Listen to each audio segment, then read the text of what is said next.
Sa taas na 2,000 meters, ang Mount Isarog sa Camarines Sur ang pinakamataas na bundok sa buong Bicol. Isang bulkan na tanyag sa kanyang mga ilog at talon, paraiso ng kalikasan na may ikinukubli ring kwento ng nakaraan.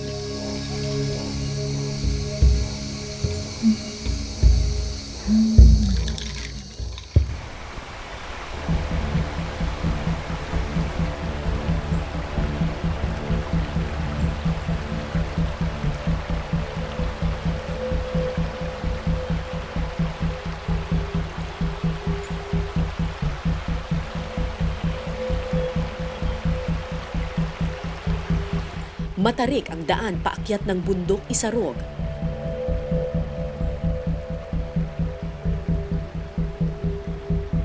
Maraming pagkakataon na kailangan mong kumapit sa mga ugat para di ka malaglag.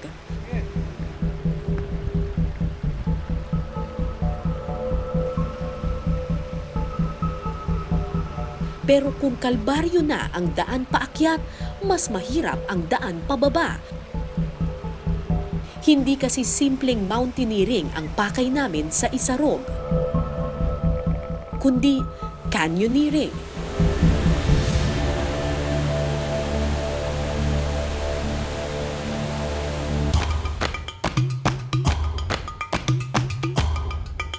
Ang canyoneering ay isang uri ng adventure sport kung saan magrarapel ka pababa ng bundok sa loob mismo ng waterfalls. Yung capacity ng ropes is 2,000 kilograms. So kahit na mataba ka, pwede? Kayang-kaya ma'am, kayang ma'am. Kasi 300, may malalaki kami dito talagang kayang-kaya ngayon. 2 taon nang nagsasagawa ng canyoneering sa Mount Isarog ang grupong Kadlagan Adventures. Parang nakita namin ang gaganda ng mga waterfalls, gano'n. Ano kaya mas maganda na yung pag-commune sa nature or sa waterfalls na gano'n? Kasi in a distance, na-appreciate mo lang siya. Pero para mas maganda yung experience, yun, sabihin natin, i-rappel kaya natin yun. So yun, mas closer na siya sa nature or sa waterfalls. Para matanggal ang aming kaba, nagsimula muna kami sa mga maliliit na waterfalls.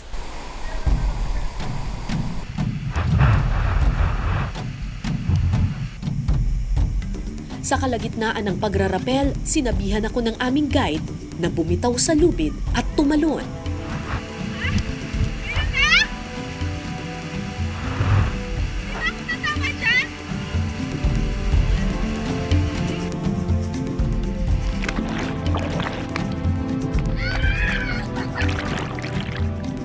Dahil hagdan-hagdan ang waterfalls sa Mount Isarog, mabilis kaming nasanay sa paggamit ng lubid.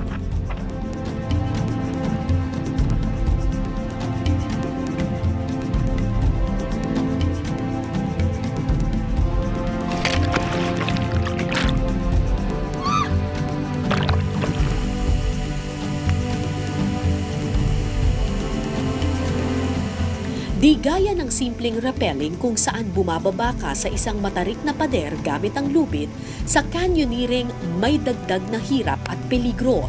Dito kasi hindi lang tarik at dulas ng pader ang iyong aalalahanin, kundi pati ang malakas na agos ng waterfalls na sasalubungin ng iyong katawan.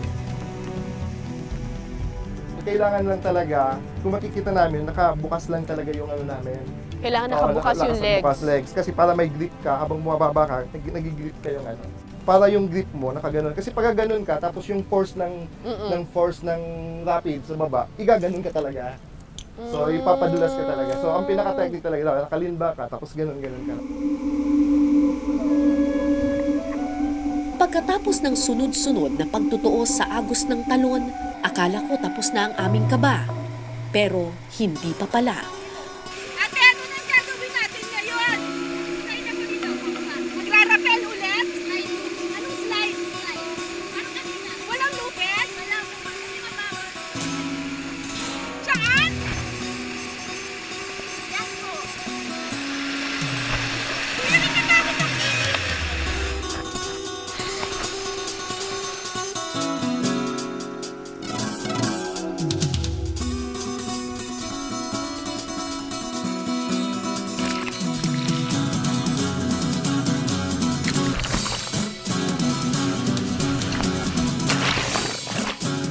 Sa simula, nakakatakot ang bilis ng agos. Pero habang tumatagal, nasanay din kami sa pasikot-sikot ng talon.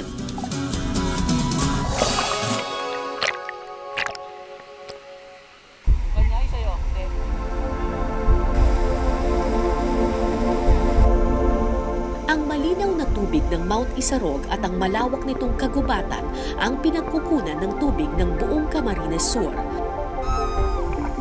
Kaya naman iba yung proteksyon ang kailangan para mapanatili ang natatagong paraisong ito.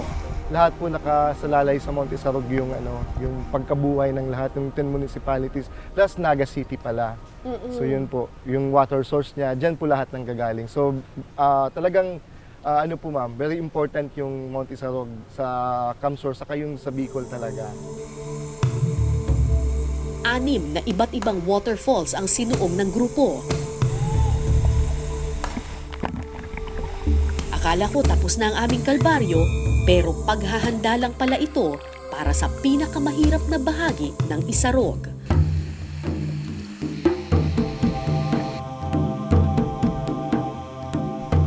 "75 feet ang taas ng talong ito na kung tawagin nila slide falls. Di tulad ng mga naunang waterfalls, mas mataas, mas matarik at mas malakas ang agos ng tubig sa talong ito.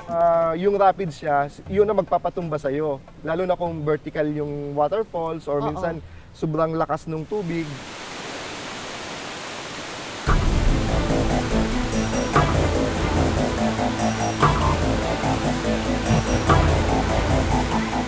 Sa kabila ng takot at kaba, lakas loob akong nag-harness at nag-rappel pababa. Madulas ang pader na aking tinatapakan. Pilit na kinaya ng aking tuhod ang lakas ng agos ng tubig. Pero pagdating sa kalagitnaan, lalong lumakas ang bulwak ng tubig. At nangyari ang aking kinatatakutan.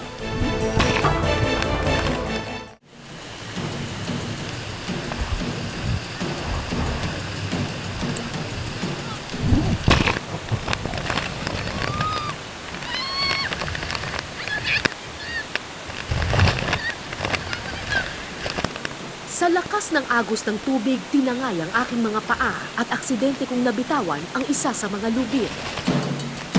Sinigawan ako ng aming guide. Kailangan ko raw piliting tumayo. Kailangan kong labanan ng agos.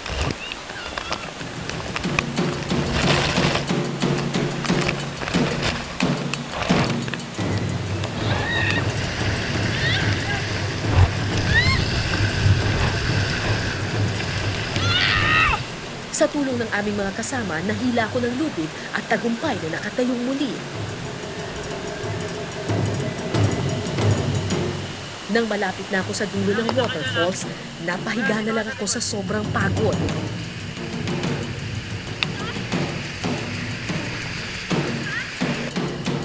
Sinabihan ako ng aking mga kasama na kusa na lang bumitaw at magpaagos sa talon.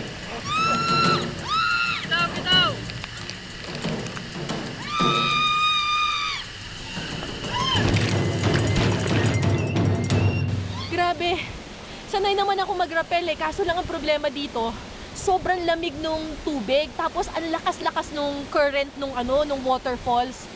So, at one point, nanigas na yung knees ko, hindi na siya makakilos kasi nagka-cramps na ako.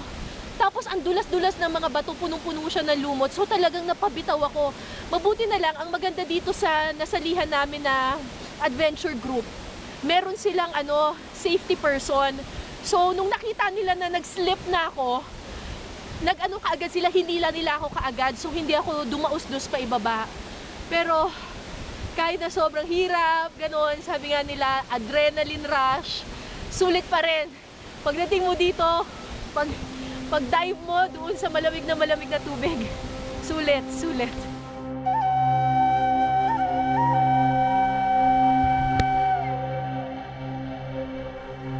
Pagkatapos ng makapigil hiningang canyoneering sa slide falls, sunod naming tinahak ang pinakamataas na waterfalls ng Mount Isarog.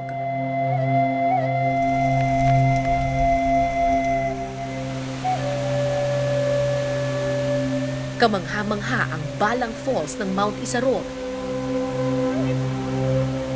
Matagal nang binabalak ng Kadlagan Adventures na magsagawa rin ng canyoneering sa naturang talon. Pero di gaya ng mga naunang waterfalls, kakaiba ang itsura nito. Sa likod ng talon, may naaninag akong malaking butas sa pader. Sobrang lamig ng tubig. Parang tininaw na yelo.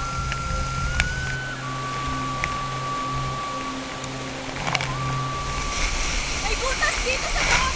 Bago muna tayo.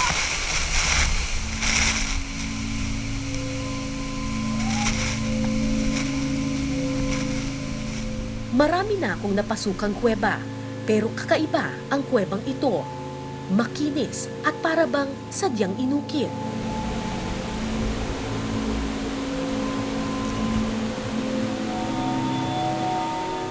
Ayon sa mga taga rito, konektado raw ang naturang butas sa iba pang butas sa likod ng waterfalls.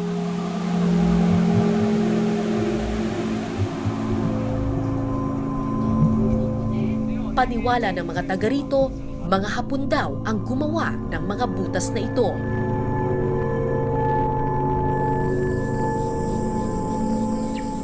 Trese anyos lamang si Lolo Segundo Navarro nang sakupin ng mga Hapon ng Bicol.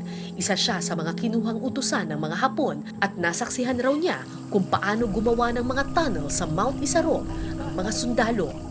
Saan sila gumawa ng tunnel? Diyan na sa kuwan na lang, bundok. Dito ang bundok. Oo. Binabutas din yan. Binubutas nila yung Pag ganyan, bundok. dito ang bundok. Oo. Diyan. Oo. Pag ganyan yan. Tapos dito bukas na naman. Diyan. Pag pinira sila dito, Oo. pag binaril, dito sila. So yung bundok po na Isarog, puro tunnel po yan. Upaikot yan hanggang, ano yan, San Jose. Gamit ang impormasyon ng matanda, nagpatuloy kami sa paglilibot sa bundok ng Isarog. Maya-maya, bumungad sa amin ang isang kakaibang lagusan. Totoo nga ang kwento ni Lolo Segundo. Talagang, binutas nila yung bundok, Tapos pinatigas po talaga nila. Pinatigas nila, no? And isipin nyo na lang, ilang years ago na to, 1940s, 1943, 44 pa ito. Pero mukhang matibay pa, no? Matibay po. Kuho. Parang naging taguan na rin po nila. Naging taguan nila ito. Kasi yung kung nasa eroplano po yung mga Amerikano, hindi nila makikita na merong tunnel. Puro green lang po yan makikita. Correct, oo.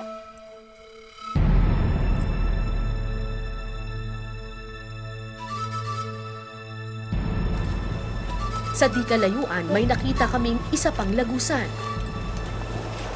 And katulad nung tunnel kanina, nakaharap na naman siya sa isang field.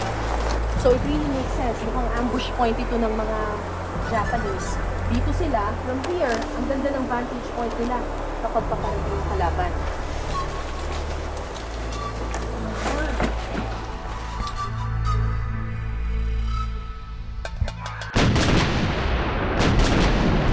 Ayon sa kasaysayan, patapos na raw ang gera noon.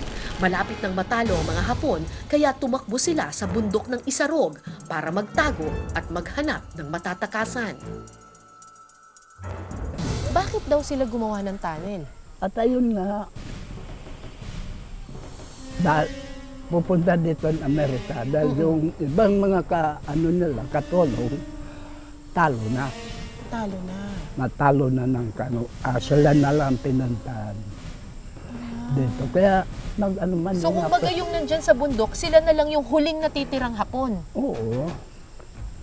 Sila na lang. Dahil yung mga kalaban doon, talo na. Talo na. Sunod na si Amerika. Bukod sa kwento ni Lolo Segundo, nakakuha rin kami ng kopya ng liham ng isang sundalong Hapon. Dito ikinuwento ni Riichi Wakimizu kung paano sila nagkuta sa Mount Isarog noong panahon ng gera at gaano kahirap ang buhay sa loob ng mga tunnel. In fact, American intelligence forces would say that napakaraming nag-concentrate ng mga Japanese dyan. Based dito lang sa information na kunuha ng mga guerrilla, they were thinking that there were probably 500 to 5,000 troops who were actually making their last stand towards the end of the war dyan sa Mount Isarog. Sinasabing ang Mount Isarog ang last stand ng mga Hapon sa Bicol. At dahil sa paniniwalang ito, may ilang tao na naghinalang may itinago dito ang mga Hapon. Oo, bakit parang may hukay dito? Ito po yung mga hinuhukay na nung nagmimina-mina daw. Mga treasure Mm. hunters. Yung doon sa taas pong pinasoon yung talagang malalim talaga yung hukay na. Yan yung palaging problema ng mga bundok na merong Opo. mga tunnels ng mga Japanese. Kasi Maraming ang mga- hinala ng mga tao, merong treasure. Pero ilang beses naman natin napatunayan na at sinasabi ng mga dalubhasa sa kasaysayan na kung may treasure man, wala na yun or nakuha Matagal na yun. na. Matagal nang nakuha. Ang dami na pong humaling sa treasure hunting pero marami sa kanila wala pa rin nakukuha. Nakakuha rin kami ng kopya ng ilang lumang mapa. At kung totoo ang nakasaad sa mapang ito, hindi lang isa kundi mahigit 10 tunnel at lagusan pa ang ginawa ng mga Hapon sa ilalim ng Pili, Camarines Sur. Anong misteryo ang ikinukubli ng mga madidilim na pasilyong ito?